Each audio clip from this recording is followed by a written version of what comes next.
नमस्कार दोस्तों, स्वागत है आप सभी का डेसिमल में। आज की वीडियो में हम लोग डिस्कस करेंगे सीडीपी, बाल विकास एवं शिक्षा शास्त्र। आज का टॉपिक है जीन पियाजे का संज्ञानात्मक विकास का सिद्धांत। इंपॉर्टेंट टॉपिक है जीन पियाजे का संज्ञानात्मक विकास का सिद्धांत। अक्सर एग्जाम में यहां से प्रश्न जरूर पूछे जाते हैं, तो आप लोग वीडियो पूरा देखिएगा, क्योंकि इस वीडियो में हम लोग डिटेल में देखेंगे इस टॉपिक को, जीन पियाजे का संज्ञानात्मक विकास का सिद्धांत। यहां से कम 2 से 3 नंबर जरूर कवर हो सकते हैं अगर आप पूरी वीडियो देखते हैं, क्योंकि यह टॉपिक एग्जाम के पॉइंट ऑफ व्यू से काफी ज्यादा इंपॉर्टेंट है। तो चलिए शुरू करते हैं आज का यह वीडियो। साथ ही प्लीज आप लोग अपना सपोर्ट इसी तरीके से बनाए रखिए, चैनल को सब्सक्राइब कर लीजिए इसी तरीके के वीडियोस और प्रैक्टिस सेट के लिए, क्योंकि हमारे चैनल पर आपको सीडीपी के प्रैक्टिस सेट के अलावा अन्य सभी सब्जेक्ट के प्रैक्टिस सेट अवेलेबल है, तो आप जरूर वॉच कीजिए। साथ ही सीडीपी के प्रैक्टिस सेट, अगर आप पूरा सीडीपी रिवाइज करना चाहते हैं, पूरी सीडीपी कंप्लीटली रिवीजन करना चाहते हैं, तो आप 100 एमसीक्यूज के सेट आपको चैनल के प्लेलिस्ट में मिल जाएगा, जो कि CDP child development and pedagogy के नाम से प्लेलिस्ट है। आप वहां पर जाइए और 100 एमसीक्यूज के कई प्रैक्टिस सेट है, आप सॉल्व कीजिए और अपने सीडीपी का कंप्लीटली रिवीजन कर लीजिए। तो चलिए शुरू करते हैं आज की यह वीडियो, जो कि जीन पियाजे पर आधारित है। पूरा वीडियो आप लोग देखिएगा, क्योंकि कंप्लीटली हम लोग इसमें बात करने वाले हैं जीन पियाजे के संज्ञानात्मक विकास के सिद्धांत के लिए। ठीक है, इस वीडियो को अगर आपने पूरा देख लिया लास्ट तक, तो आपको इससे रिलेटेड कोई अन्य वीडियो नहीं देखनी पड़ेगी। इसी वीडियो में हम लोग कंप्लीटली बात करेंगे इस टॉपिक के बारे में, तो पूरा वीडियो आप लोग देखिएगा। शुरू करते हैं आज की वीडियो। तो सबसे पहले हम लोग देखेंगे कि जीन पियाजे का जन्म कहां हुआ। जीन पियाजे का जन्म हुआ था स्विट्जरलैंड में। कहां पर हुआ था? स्विट्जरलैंड में। और ये स्विट्जरलैंड के एक मनोवैज्ञानिक थे जीन पियाजे, और इनका जन्म कब हुआ था आपको ये भी याद रखना, 1896 में, 1896 में इनका जन्म हुआ था, और 1960 में, 1960 में इनकी मृत्यु हुई थी। स्विट्जरलैंड के मनोवैज्ञानिक है, स्विट्जरलैंड के मनोवैज्ञानिक है, काफी इंपॉर्टेंट है। ये भी प्रश्न आ जाता है कि बताइए जीन पियाजे का संबंध किस देश से है, तो याद रखिएगा स्विट्जरलैंड से इनका संबंध है। ठीक है, बढ़ते अगले प्रश्न की ओर। अगला देखेंगे यहां पर कि बालकों में बुद्धि का विकास किस प्रकार से होता है, यह जानने के लिए पियाजे ने अपने स्वयं के बच्चों पर प्रयोग किया, यानी खुद के बच्चों पर जीन पियाजे ने प्रयोग किया था। बच्चे जैसे जैसे बड़े होते गए उनका बारीकी से अध्ययन किया, क्योंकि बच्चे तो उनके ही थे। ठीक है, जैसे जैसे बड़े होते गए उनका बारीकी से अध्ययन किया, और इसके बाद उन्होंने जिन विचारों का प्रतिपादन किया, ध्यान दीजिएगा, जिन विचारों का प्रतिपादन किया उसे क्या कहते थे? पियाजे के मानसिक या संज्ञानात्मक विकास के सिद्धांत के नाम से जाना जाता है। यहां पर सबसे इंपॉर्टेंट बात यह है कि जीन पियाजे ने अपने खुद के बच्चों पर, स्वयं के बच्चों पर प्रयोग किया था, अपने खुद के बच्चों पर प्रयोग किया था। यानी जैसे जैसे बच्चे बड़े होते गए उनका वो अध्ययन करते गए, एक एक पॉइंट बारीकी से अध्ययन किया, और उसके बाद इन्होंने मानसिक या संज्ञानात्मक विकास का सिद्धांत इन्होंने दिया। ठीक, यानी कि ये मानसिक या संज्ञानात्मक विकास का सिद्धांत पूछा जाए किससे है, किसका है, तो याद रखिएगा जीन पियाजे ने इसका प्रतिपादन किया है। ठीक, तो इंपॉर्टेंट है। इस तरह भी प्रश्न पूछा जा सकता है, किस मनोवैज्ञानिक ने अपने स्वयं के बच्चों पर प्रयोग किया, तो याद रखिएगा जीन पियाजे ने। किसने? जीन पियाजे ने। बढ़ते हैं आगे। देखिएगा, पियाजे का मानना था कि बच्चे उनकी दुनिया के लगभग समस्त ज्ञान को उनकी अपनी गतिविधियों द्वारा खोजते या निर्मित करते हैं। अतः पियाजे के सिद्धांत को संज्ञानात्मक विकास तक ले जाने वाला रचनात्मक मार्ग कहा जाता है। रचनात्मक मार्ग, इस बात को भी आप लोग ध्यान रखिएगा। इसका स्क्रीनशॉट आप लोग लेते चलिए, इंपॉर्टेंट टॉपिक है। स्क्रीनशॉट अभी ले लीजिए, बाद में नोट कर लीजिएगा। याद रखिएगा कि पियाजे का मानना क्या था कि बच्चे उनकी दुनिया के लगभग समस्त ज्ञान को उनकी अपनी गतिविधियों के द्वारा खोजते या निर्मित करते हैं, और अतः पियाजे के सिद्धांत को संज्ञानात्मक विकास तक ले जाने वाले रचनात्मक मार्ग कहा जाता है। ठीक, इंपॉर्टेंट टॉपिक है। आगे बढ़ते हैं, तो यहां पर नोट कीजिए कि पियाजे विकासात्मक मनोविज्ञान के जनक माने जाते हैं। जीन पियाजे को विकासात्मक मनोविज्ञान का जनक भी कहा जाता है। प्रश्न आएगा, बताइए विकासात्मक मनोविज्ञान का जनक किसे कहा जाता है? स्किनर, पियाजे, कोलबर्ग, या इनमें से कोई नहीं, तो राइट आंसर आप सेलेक्ट करेंगे पियाजे। वीडियो आप लोग लास्ट तक देखिए, पूरा टॉपिक हम लोग एक ही वीडियो में कवर करेंगे। इसी एक ही वीडियो में हम लोग पूरे टॉपिक को कवर कर लेंगे। ठीक है, क्योंकि ये डिटेल वीडियो है, थ्योरी वीडियो है। अगर आप थ्योरी नहीं करते हैं, अगर आप थ्योरी नहीं पढ़ते हैं, सिर्फ एमसीक्यू पर आधारित है, तो भैया इतने से केवल भला नहीं होने वाला है एमसीक्यू सॉल्व करके। क्योंकि एमसीक्यू अगर आप सॉल्व कर रहे हैं, उसके पहले थ्योरी पढ़ ले रहे हैं, तब एमसीक्यू सॉल्व करिए, तब ज्यादा बेटर होगा। ठीक, तो आप लोग इस थ्योरी को पूरा देखिए, क्योंकि इसी वीडियो में हम लोग पियाजे से रिलेटेड जो भी इंपॉर्टेंट क्वेश्चन है, ठीक है, वो सब इसी वीडियो में कवर करेंगे। तो देखिएगा, यहां से प्रश्न ऐसे बन सकता है कि विकासात्मक मनोविज्ञान के जनक कौन है, तो पियाजे हैं। अगला देखेंगे, अवस्था का सिद्धांत तथा संज्ञानात्मक विकास का सिद्धांत किसने दिया, तो ऐसे ही प्रश्न आ जाएगा, बताइए अवस्था का सिद्धांत किसने दिया, तो क्या होगा, जीन पियाजे, राइट आंसर। संज्ञानात्मक विकास का सिद्धांत किसने दिया, जीन पियाजे ने दिया। विकासात्मक मनोविज्ञान के जनक कौन माने जाते हैं, तो जीन पियाजे माने जाते हैं। इसी तरीके से प्रश्न बनते हैं एमसीक्यू, तो थ्योरी सबसे ज्यादा इंपॉर्टेंट है। ठीक, आगे बढ़ते हैं तो देखिए पियाजे का मानना क्या था कि बच्चे 4 चरणों से होकर गुजरते हैं। कितने चरणों से बच्चे होकर गुजरते हैं, क्योंकि पियाजे साहब जो थे इन्होंने अपने खुद के बच्चों पर प्रैक्टिकल किया था, खुद के बच्चों पर इन्होंने प्रयोग किया था। तो इन्होंने ये माना कि बच्चे 4 चरणों से होकर गुजरते हैं। और वो कौन कौन से 4 चरण हैं, यहां पर देखिएगा, यहां यह सब कुछ डिटेल में लिखा हुआ है। ठीक, पूरा जितने भी हर तरीके से नाम संभव हैं, ठीक, जो भी 4 चरण हैं, पहला, दूसरा, तीसरा, चौथा, इनके जो भी नाम संभव हैं सब कुछ यहां पर लिखा हुआ है। पहला वाला देखिए रेड में लिखा है, दूसरा ग्रीन ब्लू में, तीसरा रेड में, चौथा ब्लू में। तो ध्यान दीजिएगा, हम पहले वाले की बात करेंगे, यहां पर पहला है संवेदी गामक अवस्था। इसे क्या कहते हैं, पहले चरण को संवेदी गामक अवस्था कहते हैं, या संवेदी क्रियात्मक अवस्था कहते हैं, या फिर इसी को हम इंद्रिय जनित अवस्था भी कहते हैं, इंद्रिय जनित अवस्था भी कहते हैं। इसका समय कब से कब तक होता है, तो यह होता है जन्म से 2 वर्ष।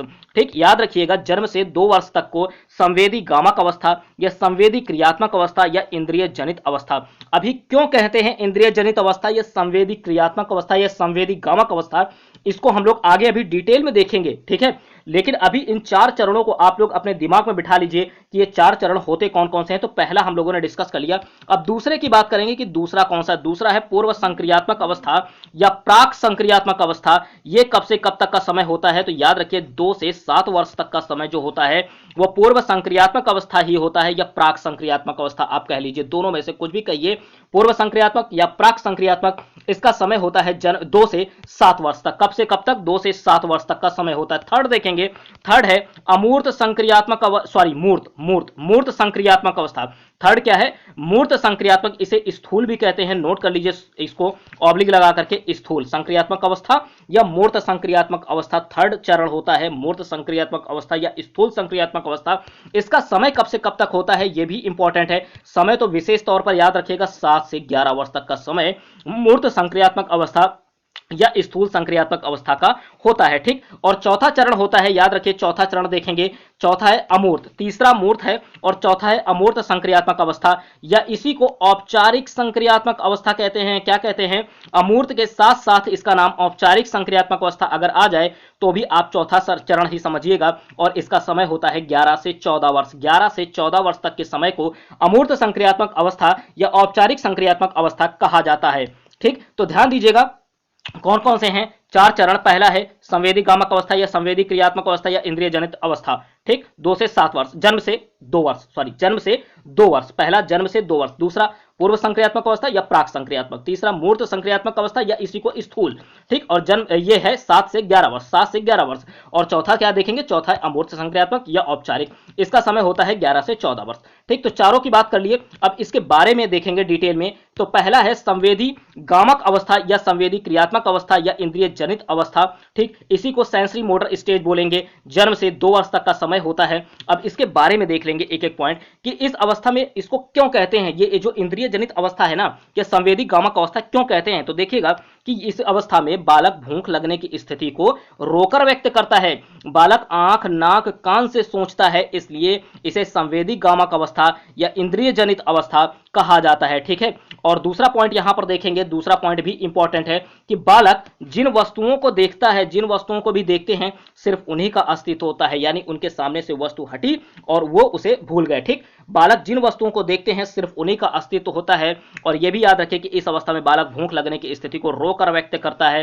आंख, नाक, कान से सोचते हैं, ठीक है, इंद्रियों से सोचते हैं, इसलिए इंद्रिय जनित अवस्था इसको कहते हैं। ठीक, तो याद रखिएगा, इसका स्क्रीनशॉट लेते चलिए।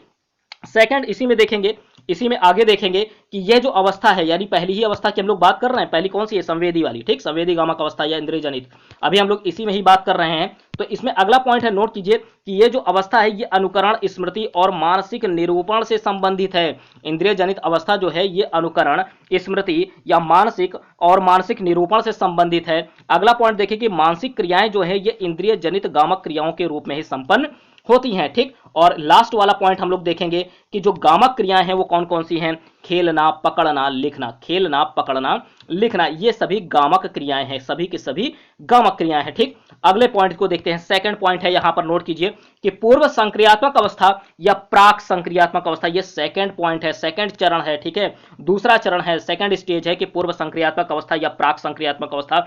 इसे प्री ऑपरेशनल स्टेज कहते हैं। क्या कहते हैं? प्री ऑपरेशनल स्टेज कहते हैं। इसका समय कब से कब तक होता है? तो याद रखिएगा 2 से 7 साल तक के समय को, 2 से 7 साल तक के वर्ष समय को हम लोग पूर्व संक्रियात्मक या प्राक संक्रियात्मक कहते हैं, अंग्रेजी में प्री ऑपरेशनल स्टेज। तो देखेंगे इसके बारे में पॉइंट टू पॉइंट। सबसे पहले देखेंगे बालक क्या करता है इस स्टेज में, आसपास की वस्तुओं को पहचानने लगता है और उनमें अंतर करने लगता है। 2 से 7 साल की अवस्था जो कि पूर्व संक्रियात्मक या प्राक संक्रियात्मक अवस्था है, इस अवस्था में बालक अपने आसपास की वस्तुओं को पहचान लेता है, ठीक, उनमें अंतर कर लेता है। ये सब चीजें उसके अंदर इस तरह के जो है लक्षण आने लगते हैं। भाषा का विकास प्रारंभ हो जाता है। नोट कीजिएगा, पूरी तरह से हो नहीं जाता बल्कि प्रारंभ हो जाता है। नोट करने वाली बात है कि भाषा का विकास किस अवस्था में प्रारंभ होता है। तो याद रखिएगा भैया, पूर्व संक्रियात्मक अवस्था या प्राक संक्रियात्मक अवस्था, ठीक है, जो कि जीन पियाजे के 4 चरणों में से दूसरी अवस्था है। जीन पियाजे के 4 चरणों में से दूसरी अवस्था और इसका समय 2 से 7 साल तक का होता है। थर्ड पॉइंट देखें, इसमें अगला पॉइंट देखेंगे कि नई सूचनाओं के वस्तुओं का संग्रहण करने लगता है। नई सूचनाओं एवं वस्तुओं के संग्रहण करने लगता है किस अवस्था में? तो सेकंड स्टेज यानी पूर्व संक्रियात्मक अवस्था या प्राक संक्रियात्मक अवस्था। और अगला पॉइंट देखेंगे कि पहली अवस्था कौन सी थी? इंद्रिय जनित अवस्था। पहली अवस्था की तुलना में अब अधिक समस्याओं का समाधान करने के योग्य होता है क्योंकि बड़ा हो चुका है। दूसरी स्टेज है, 2 से 7 साल तक का समय है, तो पहली अवस्था की तुलना में अब अधिक समस्याओं का समाधान करने के योग्य है। अभी इसी में ही हम देखेंगे, सेकंड चरण में ही, सेकंड स्टेज में ही देख रहे हैं कि इस स्टेज में क्या होता है कि बच्चों में स्थायित्व के, वस्तु स्थायित्व के गुण का विकास हो जाता है। तो वस्तु स्थायित्व के गुण का विकास किस अवस्था में होता है? तो इसी अवस्था का नाम याद रखिए, पूर्व संक्रियात्मक अवस्था, ठीक। और प्रतीकात्मक खेल भी इसी अवस्था में खेलता है। बालक शब्दों एवं प्रतीकों का प्रयोग इसी अवस्था में करता है और अपने आसपास के बच्चों के साथ इसी अवस्था में खेलता है। कौन सी अवस्था? पूर्व संक्रियात्मक अवस्था या प्राक संक्रियात्मक अवस्था, जिसे प्री ऑपरेशनल स्टेज कहते हैं। समय 2 से 7 साल तक का समय, ठीक। इतना आपको याद रखना है, स्क्रीनशॉट लेते चलिए। अगला देखेंगे, थर्ड पॉइंट है, इंपॉर्टेंट है, स्थूल या मूर्त संक्रियात्मक अवस्था। इसी को हम लोग इंग्लिश में कहते हैं द कंक्रीट ऑपरेशन स्टेज, ठीक है। 7 से 11 वर्ष तक के समय को, 7 से 11 वर्ष तक के समय को स्थूल या मूर्त संक्रियात्मक अवस्था कहते हैं। ध्यान दीजिएगा, इस अवस्था में बालकों में वस्तुओं को पहचानने, उनमें अंतर करने के साथ साथ, देखिए सेकेंड स्टेज में ही पूर्व संक्रियात्मक या प्राक संक्रियात्मक अवस्था जो कि 2 से 7 साल तक का समय होता था, उसी समय बच्चा वस्तु को पहचानने लगता था, उसमें अंतर करने लगता था। लेकिन उसमें वर्गीकरण की क्षमता, क्लासिफिकेशन की क्षमता स्थूल या मूर्त संक्रियात्मक अवस्था में आते आते तब वो ये स्टार्ट करता है, ठीक है। स्थूल या मूर्त संक्रियात्मक अवस्था में पहुंचते पहुंचते उसमें वर्गीकरण की क्षमता भी विकसित हो जाती है। यानी 2 से 7 साल तक के समय में, पूर्व संक्रियात्मक या प्राक संक्रियात्मक अवस्था के समय में बच्चा वस्तुओं को पहचानता था, उसमें अंतर कर लेता था, लेकिन वर्गीकरण तब नहीं संभव था। ये जो है स्थूल या मूर्त संक्रियात्मक की अवस्था में वो ये भी क्षमता उसके अंदर डेवलप हो जाती है, ठीक। अगला देखते हैं पॉइंट कि भाषा का पूर्ण विकास स्थूल या मूर्त संक्रियात्मक अवस्था में हो जाता है। बालक तर्क करने लगता है। भैया बालक कब तर्क करने लगता है? तो याद रखिएगा, स्थूल या मूर्त संक्रियात्मक में बालक तर्क करने लगता है। अगला पॉइंट देखिएगा, इसमें फोर्थ पॉइंट है कि पर्यावरण के साथ अनुकूलन करने के नियम सीख लेता है। पर्यावरण के साथ अनुकूलन करने लगता है बच्चा किस अवस्था में? स्थूल या मूर्त संक्रियात्मक अवस्था में, जो कि 7 से 11 वर्ष तक का समय होता है। अगला पॉइंट देखेंगे कि बालकों में चिंतन अधिक क्रमबद्ध और तर्कसंगत होता है, क्योंकि अब जो है बच्चा थोड़ा बड़ा हो चुका है, तो जो चिंतन करेगा वो क्रमबद्ध और तर्कसंगत करेगा। दिन, तारीख, समय, महीना, ये सब कुछ याद कर लेता है बच्चा, यानी इस समय तक वो बताने योग्य हो जाता है। अगर आप बच्चे से दिन पूछते हैं, तारीख पूछते हैं, समय पूछते हैं, महीना पूछते हैं, तो बता सकता है, क्योंकि ये कौन सी स्टेज है? मूर्त संक्रियात्मक या स्थूल संक्रियात्मक इसे बोलेंगे। इसका समय 7 से 11 वर्ष तक का समय है। इस अवस्था में बच्चा दिन, तारीख, समय, महीना सब कुछ बता लेता है। गणित का सर्वाधिक प्रयोग इसी अवस्था में होता है। सही अनुपात का अंतर समझने लगता है बच्चा और सही आकार, भार, क्रम को समझने लगता है। तो ये सभी गुण बच्चे में विकसित होते हैं मूर्त संक्रियात्मक या स्थूल संक्रियात्मक अवस्था में, ठीक। इसी को इसका जो समय है वो 7 से 11 वर्ष तक का है, ठीक। अगला देखते हैं फोर्थ पॉइंट भी इंपॉर्टेंट है। फोर्थ है अमूर्त संक्रियात्मक अवस्था, या फिर इसी को औपचारिक संक्रियात्मक अवस्था कहते हैं। क्या कहते हैं? औपचारिक। बात करें अमूर्त की या औपचारिक की तो एक ही है, इसका समय होता है 11 से 14 वर्ष तक का समय, और इसी को इंग्लिश में कहते हैं फॉर्मल ऑपरेशनल स्टेज। क्या कहते हैं? फॉर्मल ऑपरेशनल स्टेज, औपचारिक संक्रियात्मक अवस्था या अमूर्त संक्रियात्मक अवस्था। नोट रखिएगा इसका दोनों तरीके से नाम, ये जो है जीन पियाजे के 4 चरणों में से, जो जीन पियाजे ने बच्चों के बारे में 4 चरण बताए थे, उनमें से ये चौथा चरण है और इंपॉर्टेंट चरण है। ध्यान रखिएगा, अमूर्त संक्रियात्मक अवस्था या औपचारिक संक्रियात्मक अवस्था, जो कि 11 से 14 वर्ष तक का समय होता है। ठीक, अब देखेंगे इसमें जो इंपॉर्टेंट पॉइंट्स हैं, पॉइंट टू पॉइंट। अमूर्त चिंतन इस अवस्था की प्रमुख विशेषता है। पूछा जाए कि अमूर्त चिंतन जीन पियाजे के किस अवस्था की विशेषता है, अमूर्त चिंतन जीन पियाजे के किस अवस्था की विशेषता है, तो बताइए। अगर आपको थ्योरी तैयार नहीं है तो आप एमसीक्यू के भरोसे सारे क्वेश्चन कवर नहीं कर सकते हैं। तो देखिए, ये कौन सी अवस्था? अमूर्त संक्रियात्मक अवस्था या औपचारिक संक्रियात्मक अवस्था की ही विशेषता है अमूर्त चिंतन। ठीक, याद रखिएगा। अब ध्यान दीजिएगा सेकंड पॉइंट इसमें कि बालक मूर्त चिंतन के साथ साथ अमूर्त चिंतन के योग्य हो जाता है। मूर्त चिंतन तो करता ही था, यानी किस अवस्था में? मूर्त चिंतन की अवस्था में या स्थूल संक्रियात्मक अवस्था में वो मूर्त चिंतन करता था, लेकिन अब बच्चे में अमूर्त चिंतन के भी योग्य हो चुका है। वो बालक अमूर्त चिंतन के योग्य हो चुका है। ठीक है, अगला पॉइंट देखेंगे, स्मरण मनन आदि की क्षमता विकसित हो जाती है। स्मरण मनन आदि की क्षमता विकसित हो जाती है। अगला पॉइंट देखेंगे, इसमें अच्छी तरह से सोचने, समस्या समाधान करने एवं निर्णय लेने की क्षमता भी विकसित हो जाती है बच्चों में। अच्छी तरह सोच सकते हैं, समस्या का समाधान कर सकते हैं, ये सभी क्षमताएं आ जाती हैं बच्चों में। भाषा संबंधी योग्यता तथा संप्रेषणशीलता का विकास हो जाता है। ठीक, भाषा संबंधी योग्यता और संप्रेषणशीलता यानी कम्युनिकेशन का विकास हो जाता है। अगला पॉइंट देखेंगे, तार्किक चिंतन की अवस्था, तर्क करने लगता है बच्चा अच्छे से, और बालक क्या है? कार्य का कारण एवं कार्य में अंतर भी समझने लगता है। ठीक है, ये कार्य किस कारण से हो रहा है और इसमें क्या अंतर है, ये भी बालक समझने लगता है। तो ये जो है चौथी स्टेज यानी अमूर्त संक्रियात्मक अवस्था या औपचारिक संक्रियात्मक अवस्था की जो है विशेषताएं हैं। कुछ इससे रिलेटेड इंपॉर्टेंट फैक्ट्स थे, तो ये आपने देखे। इसके साथ ही अभी हम कंप्लीट नहीं हुआ है, इसमें हम लोग देखेंगे शिक्षा में महत्व क्या है। जीन पियाजे के जो संज्ञानात्मक विकास का सिद्धांत हम लोग पढ़ रहे हैं, इसका शिक्षा में क्या महत्व है, ये भी तो जानना जरूरी है।